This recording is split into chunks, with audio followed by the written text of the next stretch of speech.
This is Jason J. Lewis, the voice of Superman on Justice League Action, and you're listening to the Krypton Report. Up in the sky, look! It's a bird! It's a plane! It's the Krypton Report.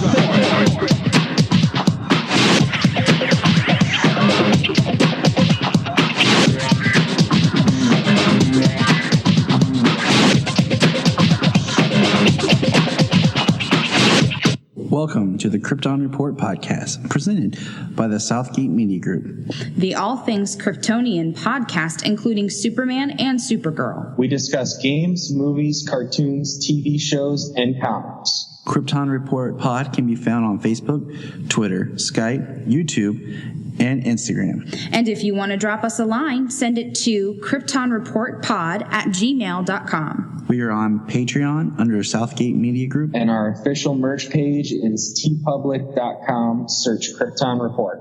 Now on with the show. Today on Krypton Report, we are going to discuss the Superboy TV series that ran from 1988 to 1992.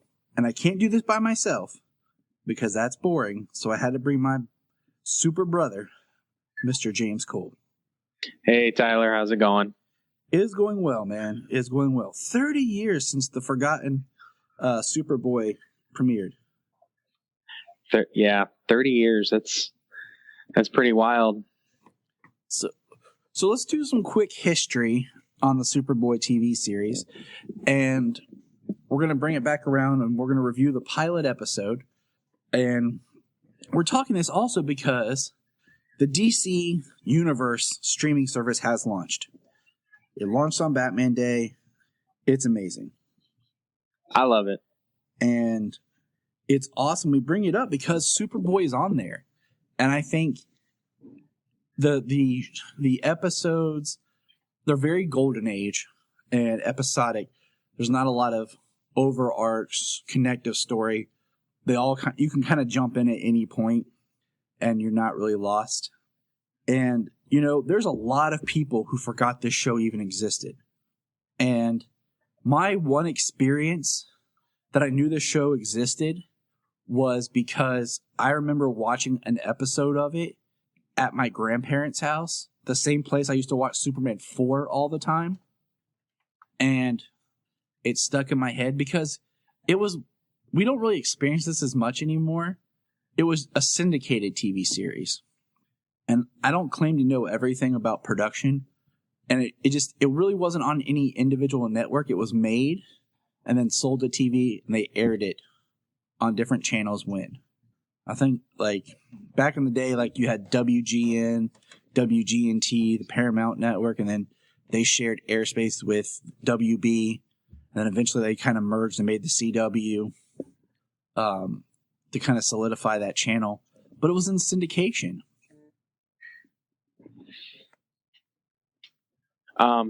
I can't remember the first time I saw a Superboy episode, like specifically. I just know that I saw it sometime there, you know, around 5, 6 years old, probably at my grandparents' house. But, I mean, I've been aware of its existence all my life.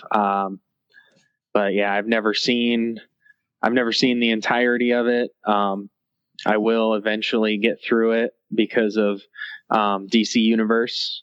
That way I can just pick back up wherever I left off. Take my time with it, because you can see with the pilot, it'd probably be a lot to digest. Yeah, I'm in season 2, and that's mainly because I watched season 1 for this, and I had the DVD set. Okay, let me take you back. So 12 years ago, I got off work and went to Walmart and purchased Lois and Clark season 1, Superman 1 and 2, and the season of Superboy. Because Superman Returns was coming out, and it was exciting because Walmart had this huge display of everything. And I did it, and I think I watched like 1 or 2 episodes of Superboy, and then kind of shelved it for years.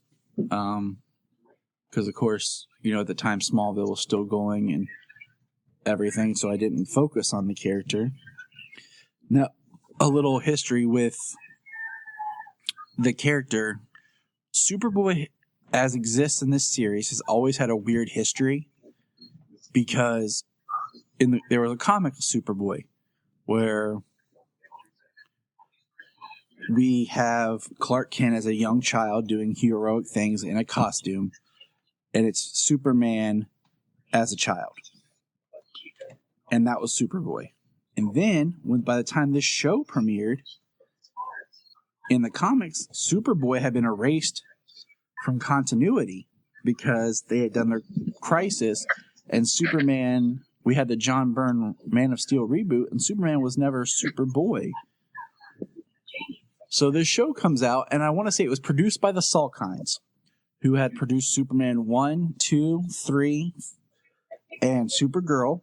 They had sold the rights to Superman to Canon for Superman 4, and I'm not sure when they reacquired them, or if they ever did, or they felt like they held on to rights or something to do Superboy. But I know that's why they used Superboy for the TV series and not Superman, because it is Clark Kent, and he's in college, so he's not really a boy. And it kind of always makes me chuckle when they're like, Superboy. And you're like, he's like 19. You know, like he's not really a boy. So that's some history on the character. I mean, the first incarnation of Superboy, of course, was Clark Kent as a child.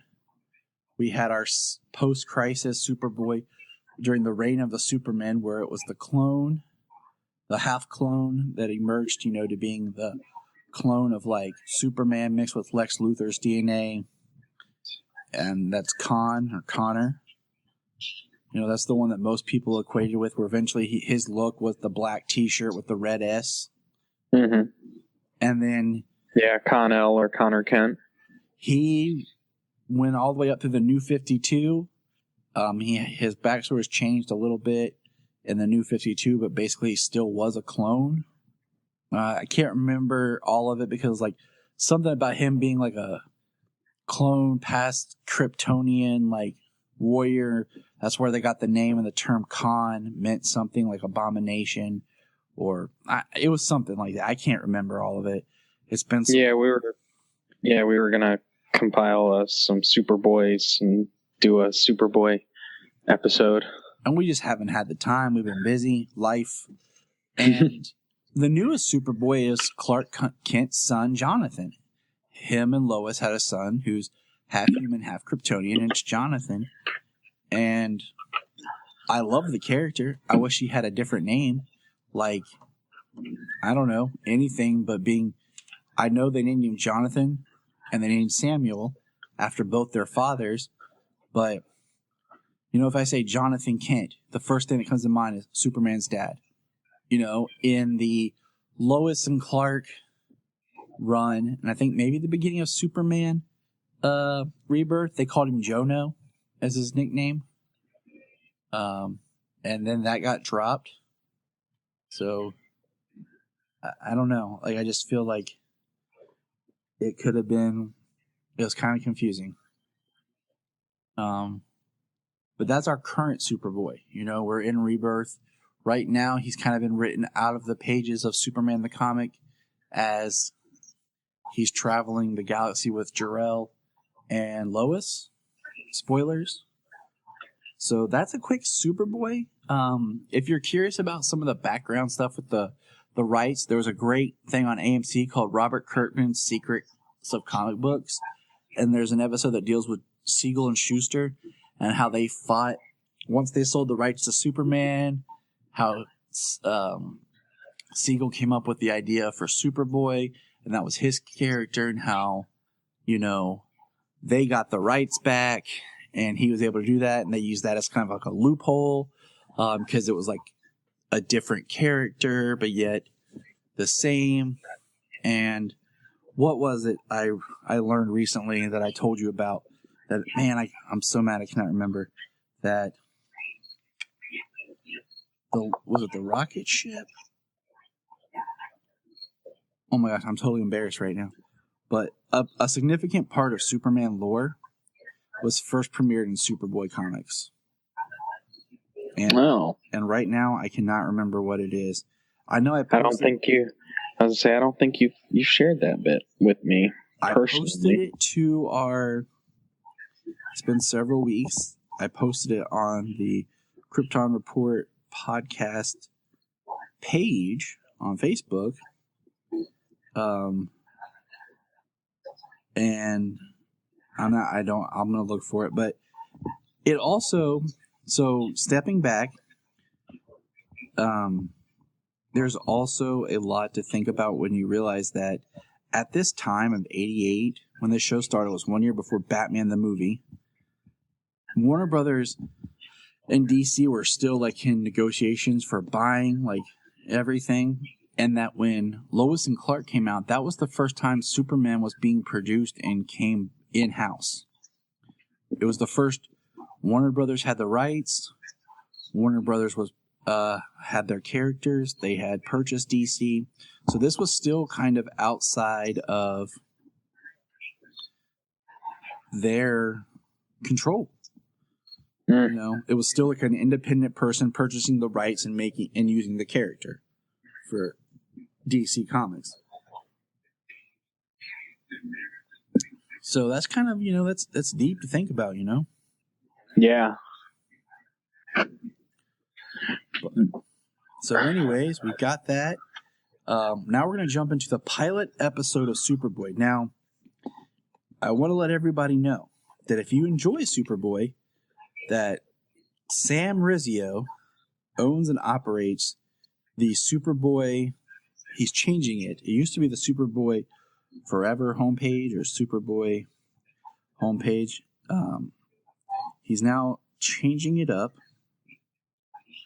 And it's a great resource for anything and all things Superboy.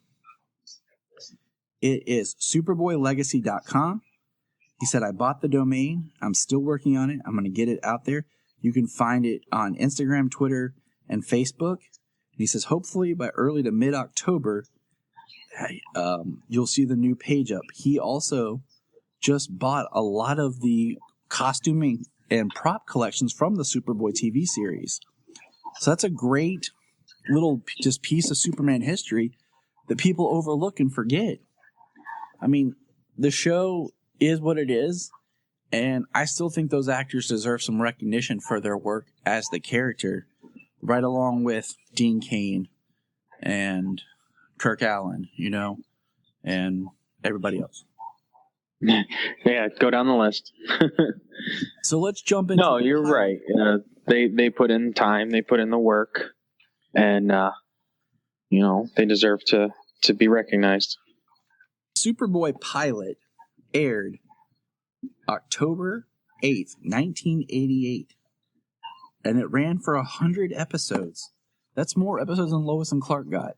Okay, it was produced by the Salkinds, and it was filmed in Florida,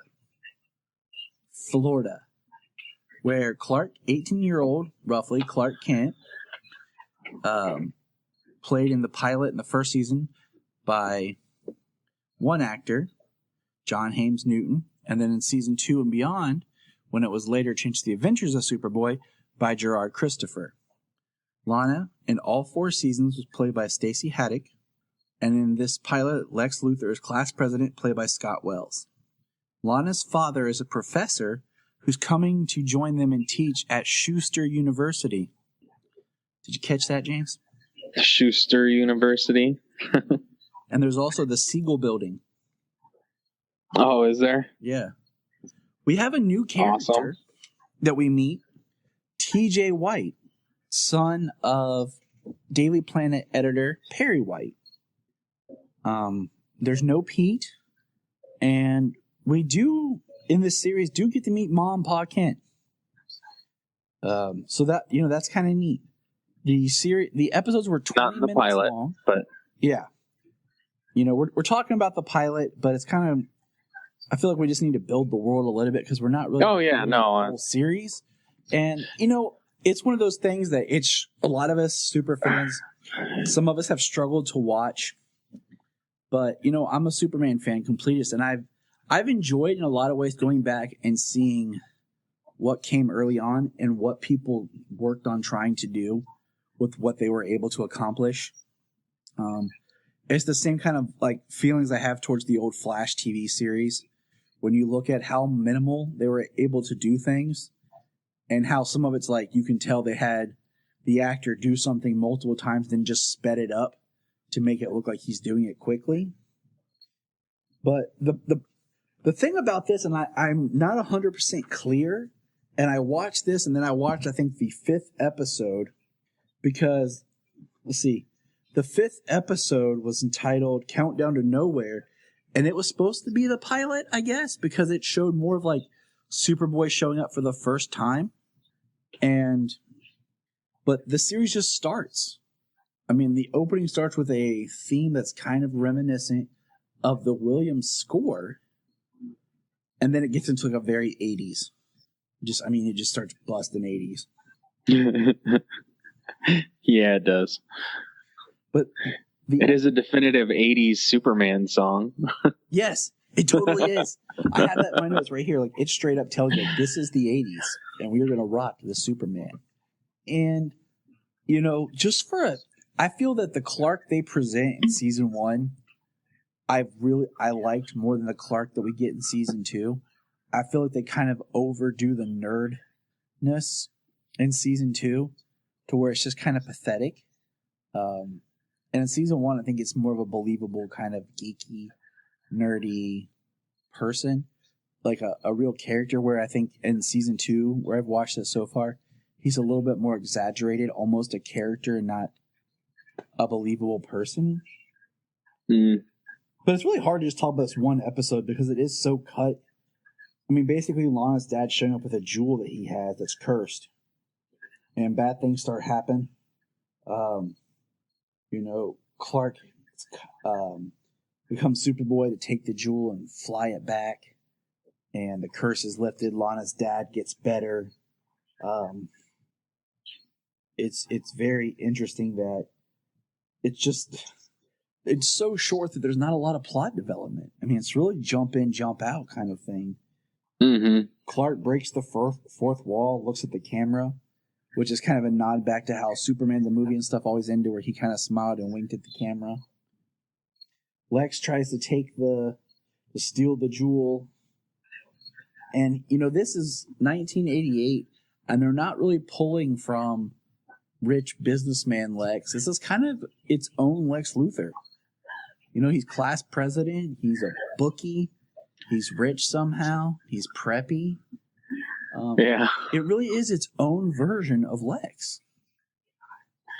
I noticed that being very preppy, being just a rich, spoiled brat and the class president. Yeah, he's just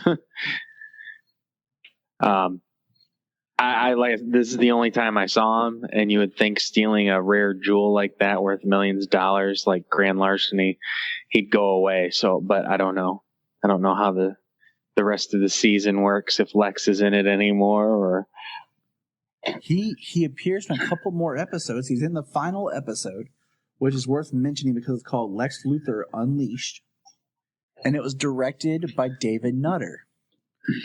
David Nutter, who would go on later to direct the pilots for Smallville and The Flash, and I can't remember if he did Arrow or not, but he did Supernatural and multiple episodes of Smallville, and he did a lot of work on Superboy, especially in season 2. So he's one of the 2 directors who have directed different Supermen. The other being Glenn Winter, that I found so far, unless I've missed a director in Lois and Clark, who's directed in other areas. Glenn Winter directed in Smallville, and then, of course, directed in Supergirl, but directed Tyler Hoechlin in Supergirl. Excellent. And then Jano Swartz directed Supergirl, the movie, and then in Smallville. So it's not the same, but so that's kind of just neat super trivia there about David Nutter. But Clark saves the day as Superboy, and it's very kind of like, oh, okay, good job. Thanks, Superboy, you're here. Everybody just like, wow, I'm so glad Superboy showed up. And you're just kind of like, huh, okay, cool. Everybody knows about Superboy to start. Very easy. Just they already know. Yeah.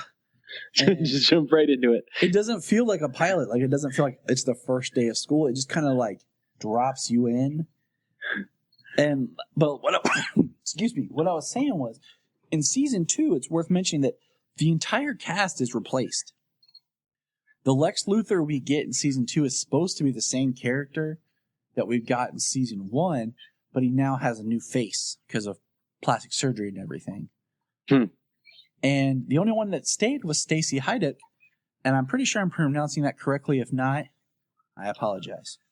And she is Lana Lang, and I like her as Lana, honestly. She's probably one of the best parts of the show. I mean, sometimes her acting's a little campy, but you can't fault the actor for what they're in and probably the direction they're given, because you can tell that the vibe of the show is campy. This is kind of the closest thing that Superman got to like a Batman 66, which is kind of the camp, but it wasn't as clever and exciting as Batman 66. It's just kind of a golly swell show, But I'm not saying it's bad. I'm just saying it's different. It's of its time. And to some people, that was their first Superman. That's what they got into. Like, it came out at a time. Like, there will be kids later on down the line that their first Superman will be Tyler. There's kids probably who their first exposure to Superman was seeing Brandon and Henry, so you can't judge people's experience. And I don't really have a problem with the show. It is what it is, and it's fun to watch as part of the legacy of the character. It's something different. And they're only 20-minute episodes. I'm looking forward to watching an episode here or there and working on completing it. Yeah, I mean, it's just you make your way, you watch a little bit here and there, and you just kind of keep going with it, and it's fun. I'm not saying sit down at an afternoon and binge it, but what would you give this first episode of Superboy? Like on a grading rate, like we've done before with other series. Honestly, I hadn't even thought about a rating for it.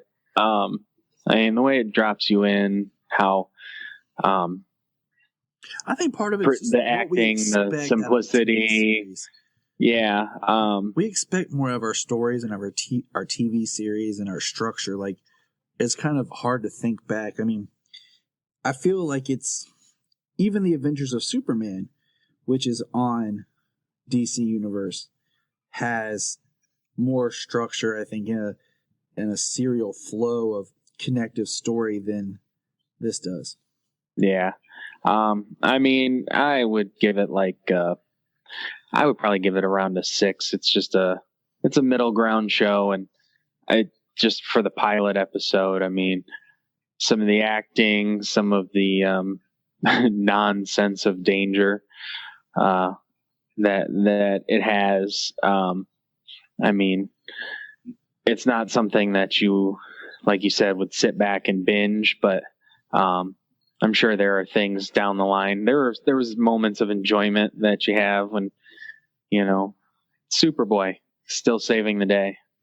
Yeah, so it's fun to see the different ways they try to, make him show his powers, and some of it's kind of cheesy, but it's fun. It just. I think for TV in the late 80s, they did a decent job with syndicated TV. Yeah, they didn't decent have job with the flight. Yeah, I mean, you're still picking you're still working with a character who can do lots of things like fly and super strength. And in the first episode, they've got magic here, a curse and stuff, and it affects him. So there's different. They used what they had, and they put something together. And so I feel like watching Superboy is kind of neat in the way that it's something super related that I was never completely exposed to and didn't have. So it's something new in a way that I get to experience that's Superman related that I haven't before. Yeah. Well, thank goodness for DC Universe, because there's that. Can watch the old Superman serials. Yep. So we're gonna get into watch that now. Because I wanted to get into that real quick was the fact that the DC Universe we said had launched, okay, and what it contains.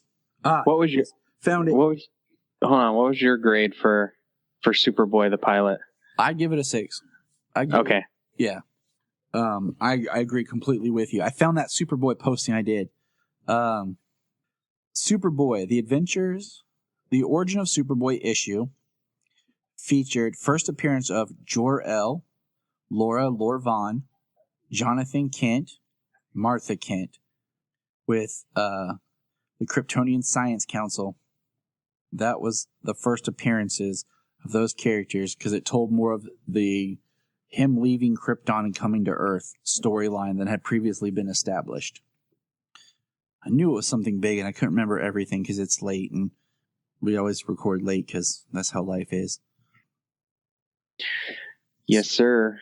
So, DC Universe, Superman related content. I posted a huge thing on it on our page, but like James was saying, we have the Superman serial with Kirk Allen, The Adventures of Superman with George Reeves, Superboy, as established here, Lois and Clark, The New Adventures of Superman for TV shows, movies. I'm excited to dive back in that.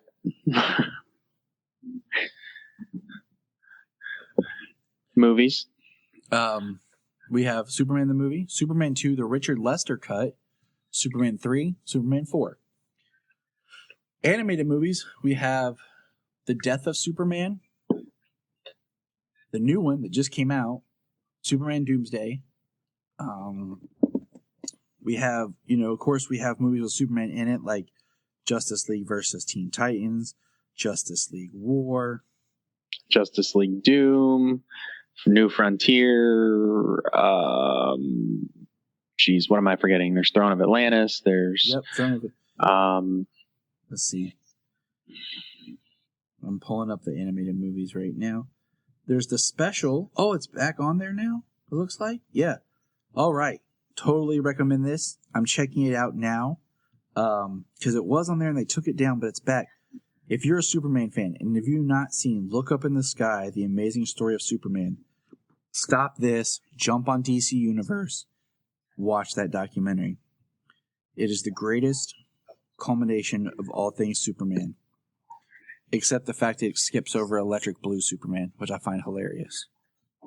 They have The Science of Superman, which was fun. I watched that the first night with... They have the Fleischer cartoons. They have the Superman animated series. Justice League animated series. Yes. Legion of Superheroes, which deals with a younger Superman / Superboy type character. Super Friends. Yes, Super Friends. And those are other things that are I'm looking forward to. And then Young Justice, where we have Superboy and we have Superman appear sometimes. Okay, so I've watched all of Young Justice. I finished that whole thing. Did you get your good cry out? Yeah. You always get a little misty when Wally's running. We have Flashpoint, which he's in it a little bit. Justice League Crisis on Two Earths. Superman Shazam, which we will be reviewing next year as part of our look at Shazam, coming up with the Shazam movie. We've been wanting to do that for a while, but we kept putting it off because of the Shazam movie. We wanted to do that close to it. So there's a lot on there. I mean, and that's not even talking about the comics, where you could just get lost in reading the comics and connecting with these characters. So I highly recommend checking out DCU. I know I pre-ordered it and everything, but I think you can do a free trial for like a week or something like that. Mm-hmm. It has from what I heard, I mean, it's got a free trial. I just, I didn't have the $75, so I'm going to do mine month to month. I'll live with the $7.99 as opposed to the $5 and change. Yeah, I just I talked Junia into letting me use part of my commission check. Right. For it. But and I heard for the $75 for the year, it still is a free trial. You get 7 days free before they, go ahead and charge you for whatever you're doing. But with all the content they have on DC Universe, I turn on DC Universe every day. Yeah, I mean, Solomon and he likes watching Batman Beyond, and we were working on that. And I've read comics on my television. Yep. A couple of issues. That was pretty fun. And comics I've never read before, so it's still new to me. First comics I dove into was Nightwing Year 1 and Batman Year 2. Nice. Because I've always wanted to read Batman Year 2, because the first issue shows him with a gun, and it's the gun that killed his parents, but it was always hard to find. And I'm just making my way through the different comics, and I'm trying it on different formats, like on my phone. I've done it on my Roku TV. Just seeing how it shows up on different things. And so far, everything is worth it. And if you're a DC fan, you should check it out. Now we have one more thing to discuss real quick. As this just came in as we were recording, the first behind-the-scenes Supergirl pictures of Manchester Black has been released. And he looks pretty much like Manchester Black. Except the hair. Because his hair was always purple. And of course, Manchester Black has been cast as an African-American actor. And I mean, they could have given him purple hair, but they didn't. He's got the black trench coat and the British flag t-shirt. So I'm kind of interested in seeing how they do Manchester Black, because that was one of the first conversations you and I had, because your first episode of the podcast is when you and I reviewed Superman versus the Elite. Yes, it was. First time we recorded. First time we yeah, so if they're able to make him even partway as powerful in Supergirl and half as the ends justify the means, violent and stuff, could be pretty interesting. I say just go ahead and adapt the whatever happened to Truth, Justice, and the American Way into Supergirl, much like they did, with, what do you call it? The whatever happened to the Man of no, not whatever the Man of Tomorrow. No, crap, why can't I think tonight? James, help me out here, buddy. For the man, the Action Comics. For the man who has everything. No, that's what the black. Yeah, I'm saying they adapted that in Supergirl and did a storyline based on that. Why not just do whatever Truth, Justice, and the American Way on Supergirl? Oh, okay, yeah. Sorry, I misunderstood. Yeah, absolutely. They did adapt that story, so it could be pretty awesome if they do adapt. You're right. Yeah, that would be an excellent episode. We discussed that too before in an episode at the end of season 3 when they announced a casting call for somebody for Manchester Black. And yeah, we did. And my suggestion at the time was James Marsters, who played Spike on Buffy and also played the wonderful version of Brainiac on Smallville, and do it as he's an older Manchester Black who's coming, after Superman, and ends up getting caught in the crossfire because he's coming after Superman, but wants to take his vengeance on Supergirl. And that was, my kind of take. That way, you're kind of, if you look at Manchester Black in the comics, he looks like James Marsters. Let's be real here. Right. And it's kind of harking back to. What word is that, Tyler? Calling back to previous people who have been in the DC world. But it's always good when they bring keep it in the family. Well, I mean, we got coming this season, Sam Witwer, who was Davis Bloom / Doomsday character on Smallville. He'll be on Supergirl, so that's awesome. Yeah, I'm looking forward to that. I enjoy his work. I totally love him as an actor. But we've been talking about Superboy. So what is your thoughts, dear listeners out there who have watched Superboy? I think it's one of those things that just holds a special place in people's hearts, much in the way that Superman 4 holds a special place in my heart. And there's nothing wrong with that. Enjoy it, love it. I'm going to keep rocking it, Look up in the sky. Look up in the sky. Look up in the sky. You can find us on Instagram, Twitter, Facebook at Krypton Report. You can also email us at kryptonreportpod@gmail.com. If you get a chance to go over to iTunes, please leave us a review to help us get better. If you're an Amazon shopper, just remember you can go to southgatemediagroup.com. There's a portal, log into Amazon, and you'll shop into your account just regular, but it also helps keep all the podcasts on and helps keep Southgate running. Remember, look up in the sky.